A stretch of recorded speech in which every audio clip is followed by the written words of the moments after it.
Gracias, Ildefonso. Muy buenos días. Gracias por esas bellas palabras. Gracias a todos los que asisten tan puntualmente a este compromiso.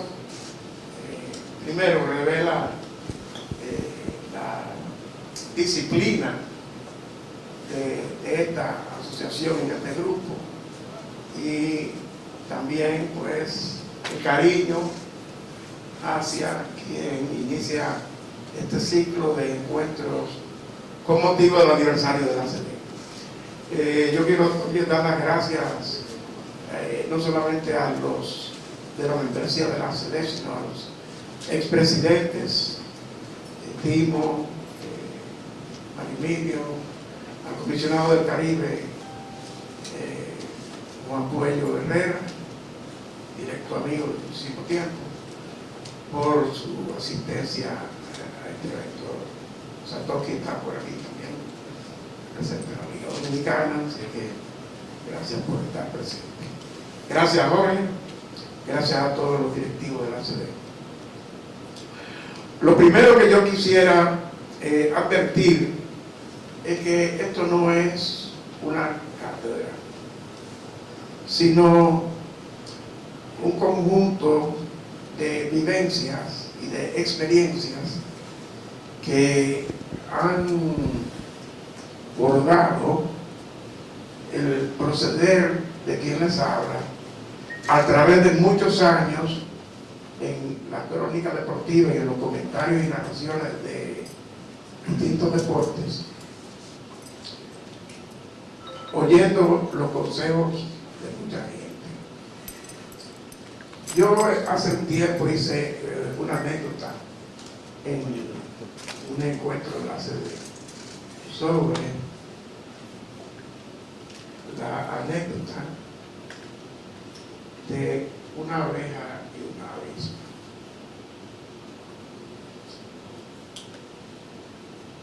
Como consecuencia de que a veces nosotros queremos trotar antes de caminar y queremos saber antes de aprender. Esa anécdota es más o menos la siguiente. Se encontraban una abeja y una avispa revoloteando, y la avispa le preguntó a la abeja: doña abeja, ¿y cómo hago miel? Y la abeja le dijo: oh, primero tú haces un panal. Y la abeja le dijo, y la avispa le dijo: ah, ya, no me digas más nada, ya yo sé. Por eso la avispa solamente hace panal. Asimismo, a veces nosotros queremos, como dije, trotar antes de caminar y llegar a la meta antes de arrancar. Es importante en esta profesión escuchar, aprender de las experiencias, porque son las que nos pueden conducir al éxito. Cuando Jorge me habló de una charla, ni siquiera teníamos nombre de título de la charla. Jorge fue que me dijo narración y comentarios del béisbol. Y yo pensé en la época en que comenzaron la narración y los comentarios en el béisbol. Porque originalmente solamente existía en las transmisiones del béisbol un narrador y un locutor comercial en cabina leyendo anuncios. Eso es en la época de los años 30 en los Estados Unidos. Una costumbre que se mantuvo en boga hasta comienzos de los años 60. Un ejemplo de eso es el narrador que duró 67 años con los Dodgers de Los Ángeles y antes en Brooklyn, Vince Scully, que llegó en 1950 como tercer narrador de los Dodgers detrás de Connie Desmond y de Red Bauer, que era el gran narrador de los Dodgers en esa época. Y la labor de Vince Scully, ¿cuál era? Buscar los line-ups, enterarse de quién estaba lesionado, hablar con sus compañeros y de vez en cuando tener un chance de narrar un par de innings. Pero hizo su trabajo, aprendió de un grande y se convirtió en un narrador de 67 años del equipo de los Dodgers.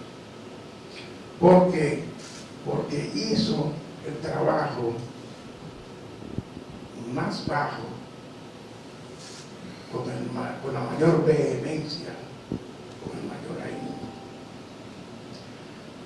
Yo tuve un profesor que no me dio clase en la universidad, pero sí aprendí de él muchas lecciones.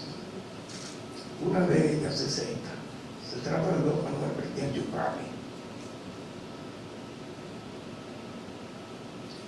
Estando yo a punto de graduarme, había oportunidades como que se puede pagar, fiscalizador, en fin, el gobierno nombraba en esa época. Y don Manuel me dijo: Rubén, si te nombran juez de paz, trabaja duro, hazlo bien, porque si lo tomas suavemente, a la ligera, la gente dirá: ni más juez de paz hablar.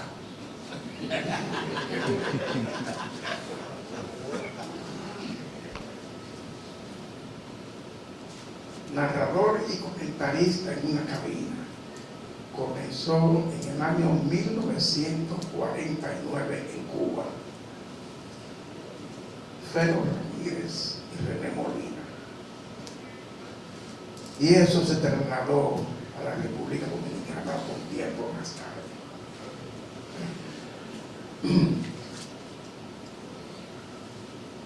Eso fue en Unión Radio en Cuba. Y se trasladó a las naciones de América. No jugaban el béisbol de invierno.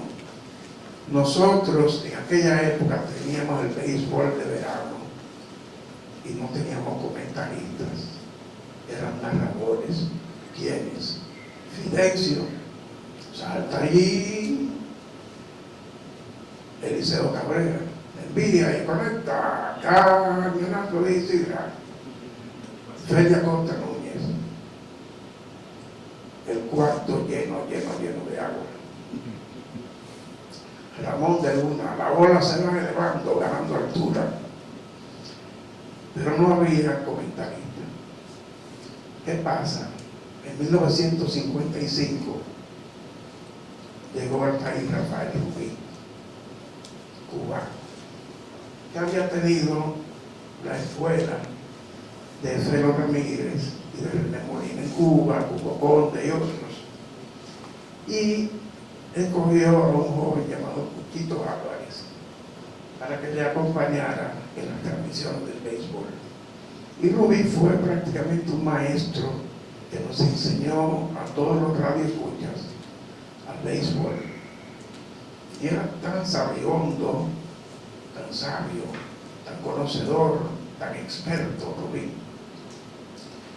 que en la descripción de las jugadas lo hacía de tal modo, con detalles, que al final él solamente decía: ¿qué te parece, Cuchito?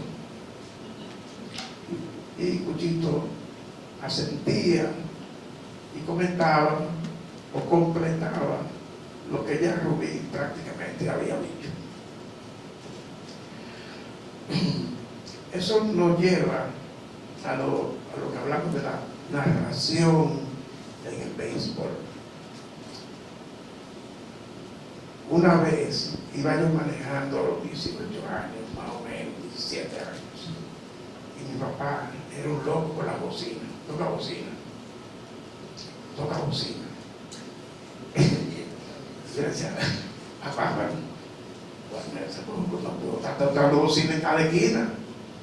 Y mi papá me dijo: si el que viene es un ciego que se ha robado un carro.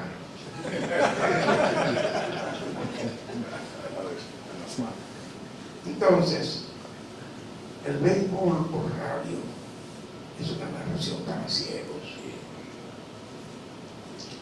En el sentido de que el narrador está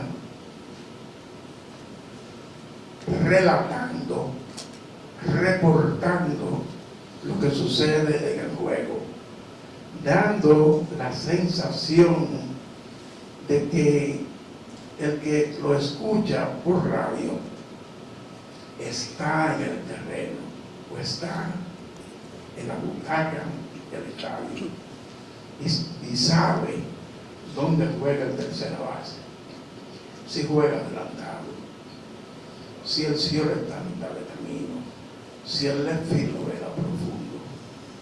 En fin, le da una panorámica exacta al oyente de lo que está sucediendo, como si estuviese in situ o frente a una pantalla de un televisor.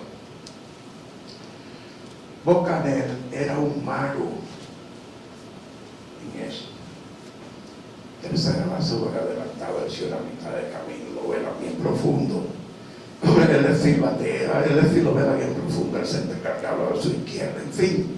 Bob Cannell era un mago en la descripción al extremo, y algunos como él en la radio americana, que un presidente americano llamado Gerald Ford dijo: yo veo muchos juegos por radio.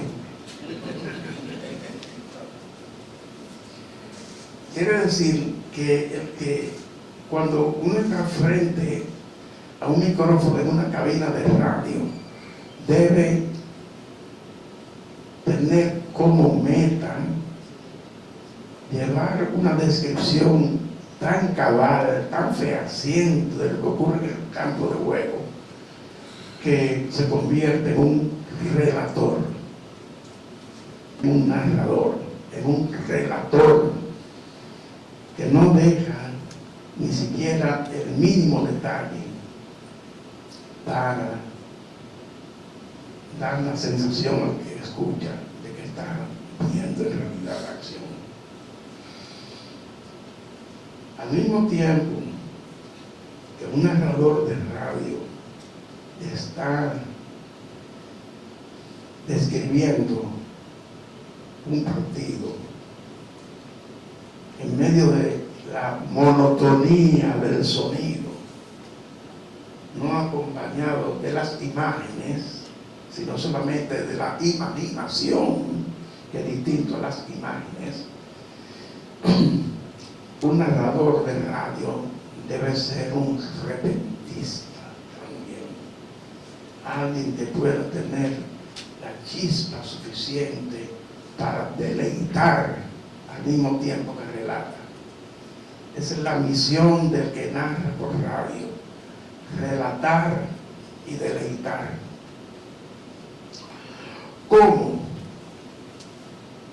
Diciendo, para poner ejemplo de Bob Cannell, que Dios lo tenga en gloria, decía Bob Cannell: está lanzando aspirinas de niño para dar la sensación de la velocidad con que está narrando, lanzando un pitcher. O como digo alguna vez, el bateador es Buck Powell, mide 6 pies 4 pulgadas, pesa 2 libras menos que un caballo. Da la sensación de además de relatar, persigue, deleitar y cautivar. Al lado de ese narrador está el comentarista de radio. Los americanos le dicen a eso el color, el que da color a la transmisión. Y un comentarista no es alguien hecho a la carrera. Mucha gente piensa que comentar un juego de pelota es fácil. Lo que es fácil es hablar de pelota. Pero comentar un juego de pelota con profundidad y conocimiento requiere de mucho talento, de conocimiento de las reglas, del conocimiento del movimiento físico del atleta. En fin, requiere de un sinnúmero de facultades, habilidades y cualidades que solamente se consiguen con la experiencia y el estudio. A veces nosotros escuchamos comentarios, unas veces arriesgados, otras veces conservadores, otras veces repetitivos y otras veces geniales. Uno en realidad no le va a pedir a un comentarista genialidades del minuto. Sin embargo, los comentaristas se ganan su sitio a veces comentando genialidades. Por ejemplo, nosotros seguimos a veces, ahora la gente lo dice y lo repite, pero cuando Ralph Kiner dijo 2/3 partes de la tierra están cubiertas de agua, la otra 1/3 parte la cubre Gary Maddox, fue una genialidad.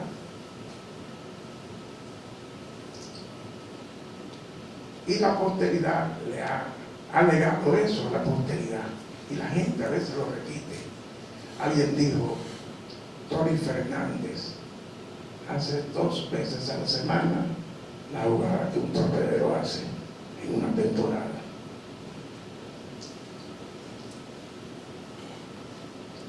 Otro dijo, solamente ha habido 2 genios, Willie Shakespeare y Willie Mason.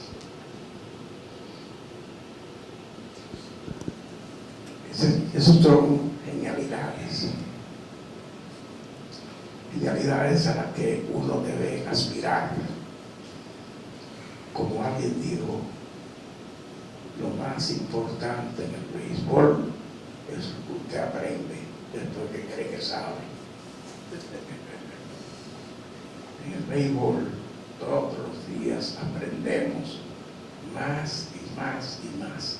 Aprendemos de los errores nuestros, aprendemos de los errores que se cometen en el terreno, aprendemos de los errores que comete un dirigente. Nos creemos también managers a veces en la cabina. El conocimiento que hemos llegado a obtener nos permite en un juego tan lento como el béisbol a opinar y a tener posiciones que a veces contradicen la de un manager. Hubo un cuento una vez aquí en este estadio. El primer año que Tom Lasorda vino a dirigir a los Leones del Escogido, era aquí a la derecha. Eso fue en el año 1969, 70. Y entonces, yo era muy amigo del gerente general del Escogido en esos años, Feliz Mario Viera. Y Feliz Mario había jugado softball, había sido un gran atleta de voleibol. Y como todos los dominicanos, sabía un poco de pelota. Y entonces, Lasorda ordenó una jugada en los Leones del Escogido y no salió bien. ¿Qué pasa? En esos años, Lucky Seven eran una guarida, vamos a decir, de todos nosotros, viejos y jóvenes, aspirantes. Y entonces, la sorda, que vivía en el Jaragüita, iba a Luquisera a comerse un mondongo en las noches. Y entonces ahí le comentaron que Felimario Aguiar no había estado conforme con la jurada y que lo había comentado. 2 días después hay una situación, séptimo inning, y salió la sorda y se paró frente al palco bajo del Escogido y dijo: Felimario, ¿qué hago?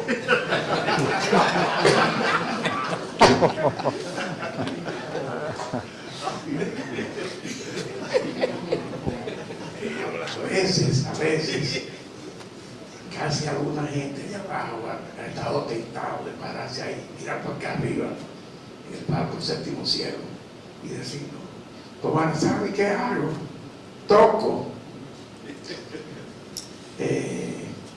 Como ahora decimos que el toque está en desuso, ¿verdad? A veces cuando toca, a veces nosotros no tenemos así, tocamos con músicos. Eudo Vicente sí toca. Bueno, las cosas que se dicen aquí arriba, hasta aquí en la cabina también. Pero un comentarista también, su misión es dar color, no es genialidad todo el tiempo, es dar color.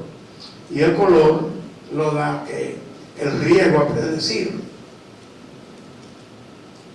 Se toma el riego de decir que se va a ponchar. Pero esas cosas se adquieren con la experiencia. Por ejemplo, cuando usted está hablando con alguien que sabe, lo que tiene que hacer es escuchar y aprender del que sabe.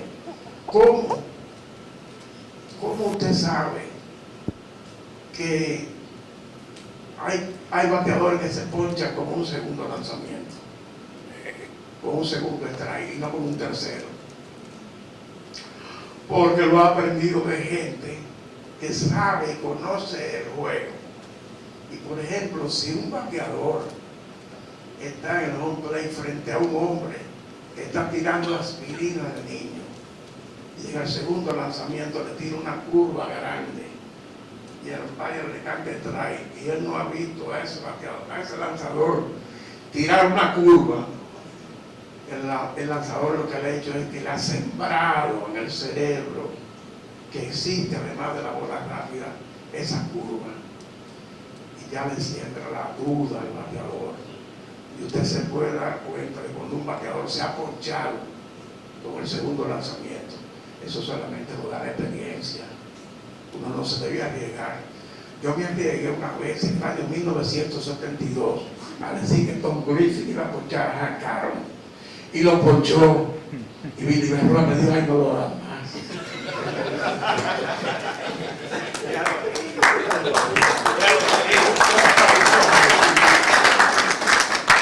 Estábamos en el Astrodome de Houston. Tomás Troncoso, ustedes saben que Tomás le tenía un pánico a los aviones. Yo fui a rebuscar comentando. Y aquí yo lo que comentaba era pelota de radio de Grandes Ligas, que se comentaba con un Huibu, un Unfolded Book, un Green Book y un Red Book. Y en el medio del inning decíamos quién dio como 700 honrones, yo 500, nos aprendíamos los récords y dábamos los récords porque no podíamos comentar sobre el lanzamiento que está tirando un pitcher, porque no estábamos viendo nada de aquel equipo. Cuando llegamos allá, bueno, lo que sabíamos mucho era de numeritos y de ver. Y entonces yo me arriesgué en ese, y Guerrero se estaba muriendo. Cuando acá no se ponchó, Billy respiró y Cepeda también. Cepeda me dijo: Pancho López, no lo vuelvas a hacer, porque te puedes hundir. Y es verdad, a veces uno no puede arriesgarse, uno tiene que comenzar conservador. Igual que como yo le digo a mi hijo, a veces: mamá, estamos agarrando juegos de pelota nosotros en la casa. Yo no empecé a agarrar juegos de pelota porque tirando dados e inventándome. Y yo imitaba a Eliseo Cabrera, imitaba a Bocanera, imitaba a Ferro Ramírez. Y uno debe comenzar siempre. Bueno, algunos dicen que no oiga a nadie para que creen tu estilo, pero yo pienso que como no hay originalidad absoluta, uno siempre debe comenzar, bueno, tomando de aquí, tomando de allá, una especie de eclecticismo, de tomar las cosas buenas de este, las cosas buenas de aquella, y después que he conseguido eso, pues puedo yo mismo ir moldeando un estilo que escuchará a los críticos, escuchará a su casa, escuchará a sus compañeros, preguntarán, los sinceros le dirán las cosas que están fallando y uno tiene que aceptarlas. Otros que son yes men le dirán siempre que te la está comiendo, y eso es malo, escuchar a solamente el que nos dice te la está comiendo, y creer que el que nos critica constructivamente lo está haciendo por un ánimo de Gandhi, ánimo de dañar, que no es lo que se persigue. Antes de pasar a lo que sería la narración y comentarios en la televisión, es lo que yo he hecho en los últimos 20 años, después que regresé al Licey, porque en los Toros prácticamente no había televisión. Yo hice 18 años de radio con algunos jueguitos de televisión, y en el Licey, cuando estuve en la primera parte, solamente se transmitían unos 10 juegos durante la temporada regular. Nosotros tenemos una gran influencia de los americanos. Oímos mucha pelota en inglés. Muchos de nosotros tenemos el inglés como segunda lengua. Otros leemos o entendemos el idioma. Pero a veces tenemos la tendencia de crear una especie de Spanglish en una transmisión de béisbol. Por ejemplo, señores, los árbitros no llaman, no tienen teléfono, no hacen llamadas. Los árbitros decretan o deciden, no llaman. A veces nosotros con mucha frecuencia escuchamos esas traducciones, porque en inglés puede tener varias acepciones y una de ellas es la decisión. Pero en español, el español que es tan rico, llamar no es decidir ni decretar.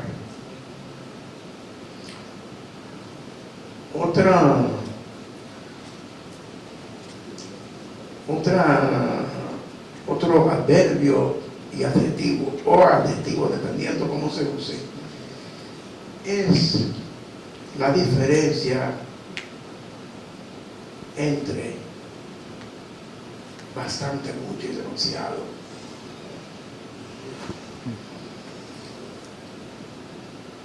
Yo escucho con mucha frecuencia hablar para elogiar a un jugador, de decir que tiene bastante buen alcance.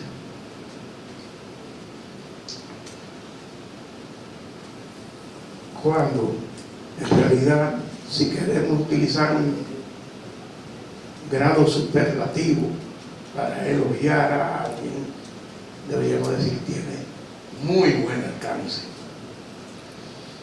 Bastante es asaf, suficiente. Mucho es por encima de suficiente. y demasiado es el hartazgo. Entonces nadie es demasiado bueno. Demasiado bueno está en las alturas.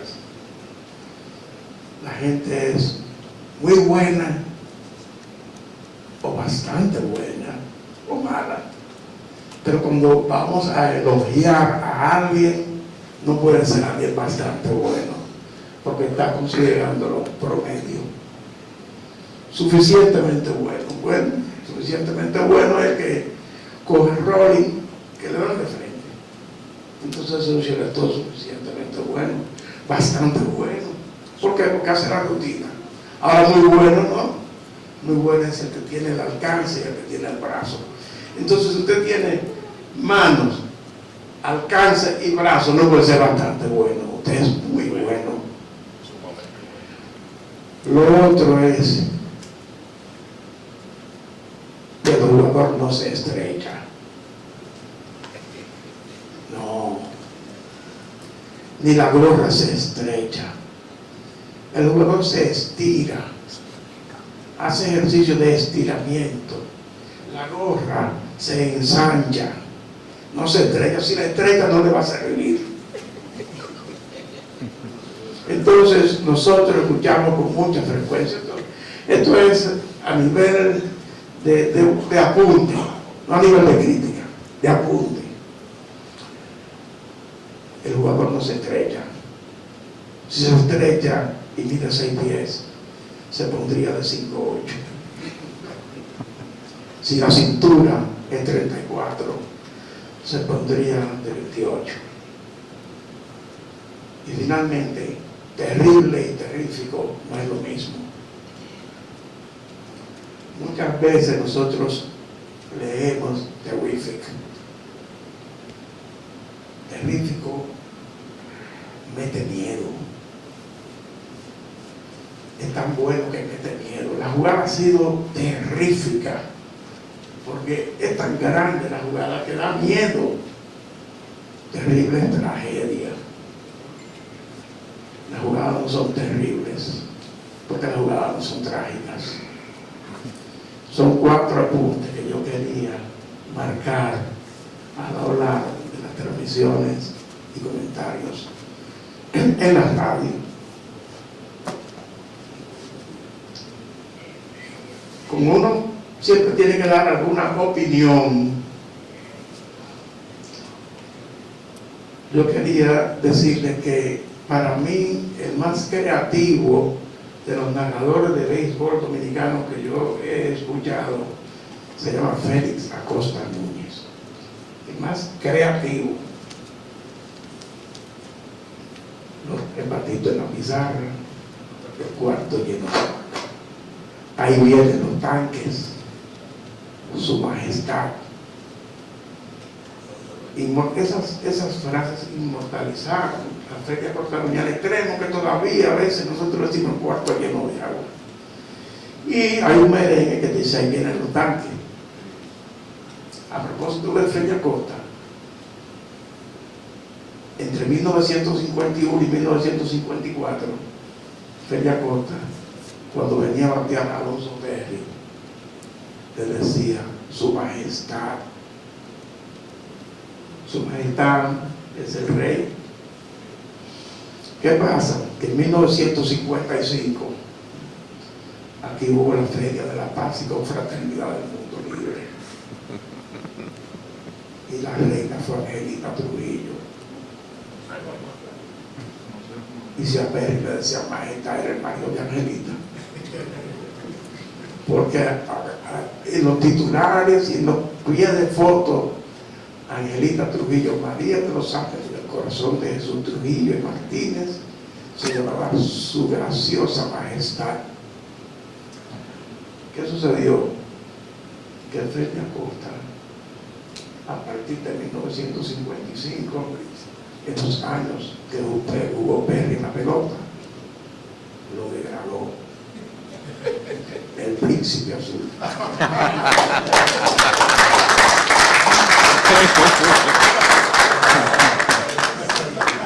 Ahora les quiero hablar de la transmisión o narración en la televisión.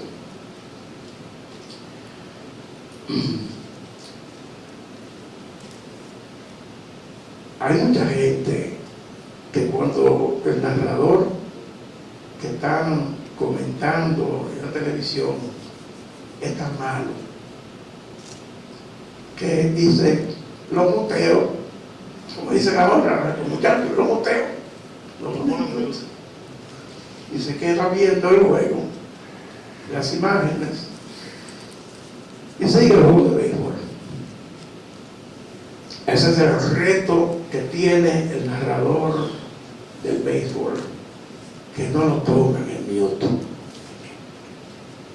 que usted sea un complemento tan interesante con sus anécdotas, con sus recuerdos y con sus comentarios, que el que lo está viendo se sienta al mismo tiempo halagado, complacido de completar lo que está viendo con los conocimientos que usted está aportando. De manera que ese es un gran reto, un gran desafío que tiene un narrador de béisbol por televisión. Que el que lo está viendo lo necesite a usted como un gran complemento. Que usted sea un maestro en la transmisión, que sus palabras sean tan interesantes que el televidente tenga la necesidad de mantener contacto con usted durante los episodios que le toque narrar un partido de béisbol.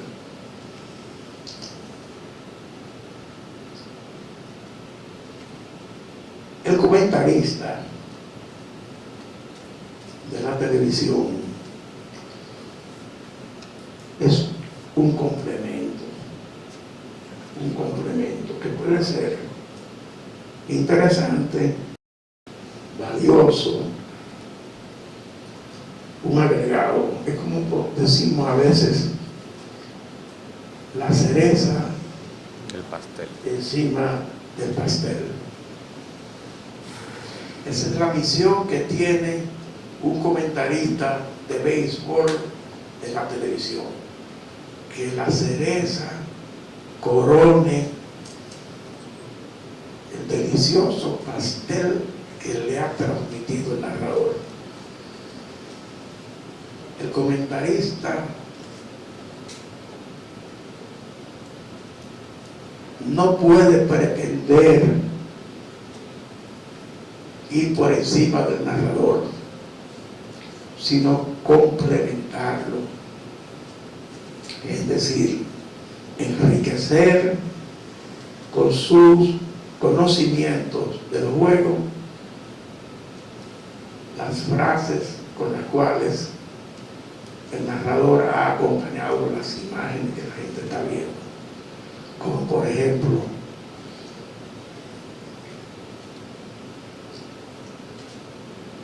en una gran jugada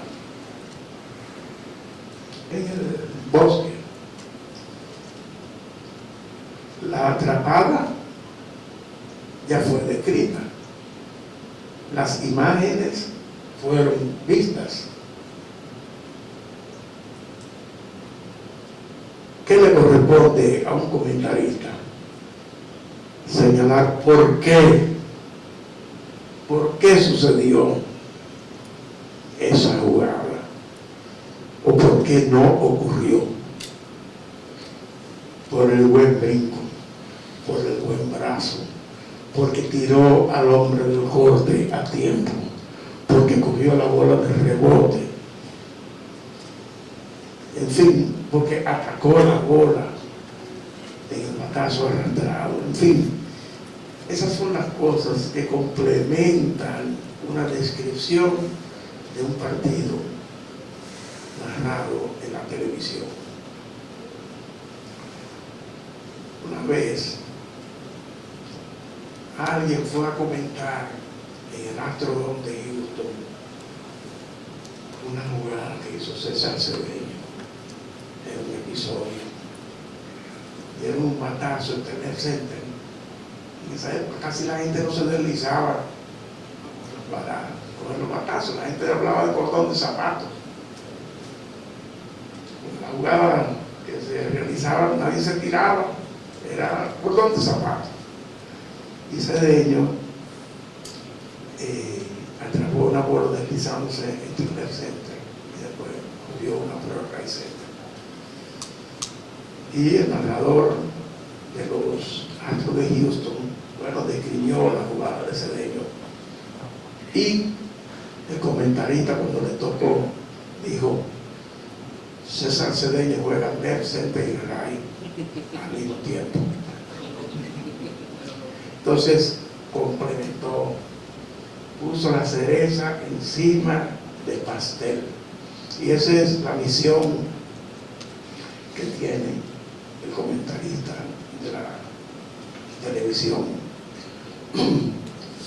Yo podría relatar muchas historias aquí que han ocurrido y que nos han ocurrido a nosotros, porque uno aprende de sus errores, uno aprende de los tropiezos. Todos hemos tropezado y vamos a seguir tropezando, porque la vida es un constante de vivir.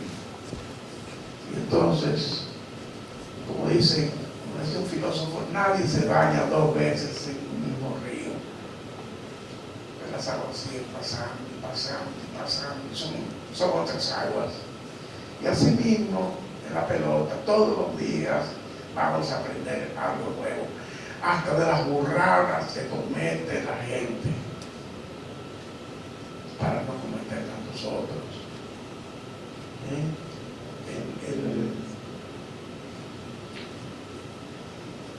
El narrador, el comentarista, todos los días va a conocer algo nuevo, algo interesante. Los atletas nos van a enseñar cosas nuevas, porque los atletas de hoy no son los de ayer. No, nosotros sabemos que Tetelo Vargas fue bueno.